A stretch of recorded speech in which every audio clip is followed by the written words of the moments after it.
如果你发现你家猫频繁的抓挠耳朵，那有些情况是它确实病了，而有些情况它是正常的，就不用太焦虑。今天我就跟大家讲一下关于小猫抓耳朵的7种情况。第一种最常见的就是小猫耳螨，就像这样，但一下就能看出来，就是有分泌物，然后伴随着咖啡渣子一样的东西，这基本上就能确定是耳螨了。耳螨就是一种寄生在耳道里的螨虫，然后因为它在皮肤上打洞，所以小猫就比较痒，就爱抓。再说一下，就是耳螨怎么治疗，说来说去就一点最重要，定期驱虫。那有些家长他不知道驱虫药的驱虫冲谱，拿弗莱恩、博莱恩这些去驱虫，这两个它不管螨虫，但是你像艾沃克、诺虫艾、贝维多还有可利奥这些，它是管螨虫的，所以选择驱虫药你一定要看好，你别整了半天然后它不管。关于小猫耳螨这个驱虫药，我建议大家选吡虫林莫西克汀成分的，因为它价格比较便宜。就我之前跟大家说的，艾沃克的平替、瑞普的莫普辛也是可以的。再有就是用洗耳液和耳药对症治疗。完耳水这个东西，你只要是水剂的滴耳朵里都行。那有些家长说拿生理盐水滴行不行？也行。拿硼酸冰片洗行不行？也行。只要是水剂的，能洗干净耳朵，然后你擦干就行。如果你怕擦不干，拿个吹耳球。然后耳药呢，最好使的就是复方治霉菌素成分的。之前呢我们推荐耳茯苓，但是现在都是国产平替。你像瑞普的伊尔舒，目前用下来效果还是非常好的。完治疗耳螨需要注意，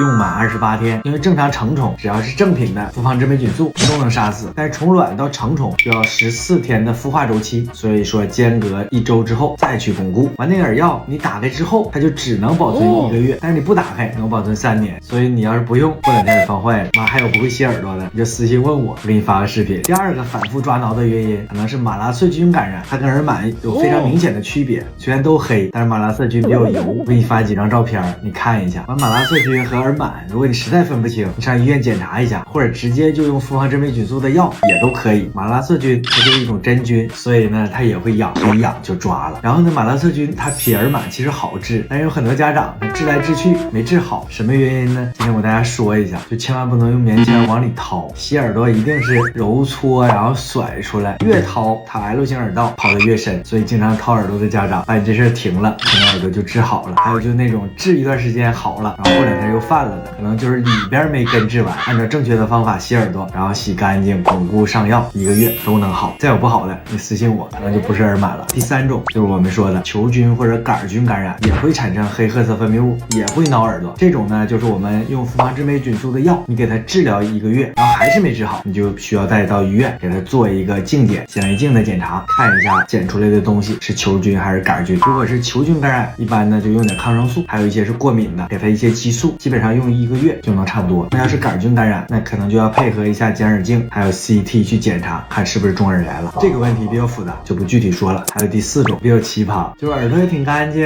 然后外边也没啥事，但偶尔就喜欢蹬2下，这有可能它就是闲的，就没啥事，感觉痒痒了扒拉2下，或者就单纯觉得那有东西它扒拉扒拉，只要不是疯狂的输出，你就别太担心。还有第5种也是非常容易发生的，就是耳朵里边挺干净，然后耳朵周围有小红疙瘩，或者身上莫名的多了很多小疙瘩，有的可能都被咬结痂了，这个你就要怀疑是不是寄生虫咬的。最常见的寄生虫就虱子和跳蚤。那之前有客户说了，我家猫都没出过门，哪来的跳蚤，怎么能咬着？这个你就别拧了，你就身上找一下有没有黑色的小点，然后这个小点可能是跳蚤的粑粑，你放在沾水的湿巾上，你看一下它变不变红，如果变红啥都别说了，赶紧上驱虫药。咱说耳螨可能弗莱恩不好使，但是跳蚤弗莱恩最好使，你就给它带到室外喷一圈弗莱恩喷剂，然后身上再滴上体外驱虫药，然后待1个小时再弄回来。然后屋里的环境它可能还有用那个复虫胺，网上都有卖的，给环境再消杀2遍。第6个就哪可能都有点发红，然后小点什么的，然后猫死命的蹬，它也不区分哪个地方那种，看看是不是过敏了，或者是有细菌感染，就是破溃发炎了，检查一下皮肤还有毛发。如果是过敏，你就回顾一下最近给它吃的食物有没有更换，有没有新的食物，然后抓紧把这个伊丽莎白圈带上，把之前的食物恢复到正常水平，就是新食物全停掉，然后可以吃一些脱敏的药，跟咱人是一样的，宠物也有专用的。这个呢就是先切断过敏源，然后做脱敏处理。第7个也特别常见，就是皮肤病，也就我们说的猫癣真菌感染。猫癣长耳朵上特别常见，因为小猫呢得猫癣，它可能就挠完之后，这爪子一扒拉耳朵，它就粘上了，然后耳朵的免疫力也比较弱。猫癣非常典型，我给你发几张照片，然后你拿5德氏灯一照，它直接就变色。那治猫癣我就不多说了，盐酸特比奈芬、红康唑局部感染直接外涂就行，要轻微的你整点碘伏都中。对了，还有一个就比较严重的，就是耳血肿。这种呢就是你发现耳朵有问题了，它还挠，你还没有及时干预，然后这耳朵就越来越严重，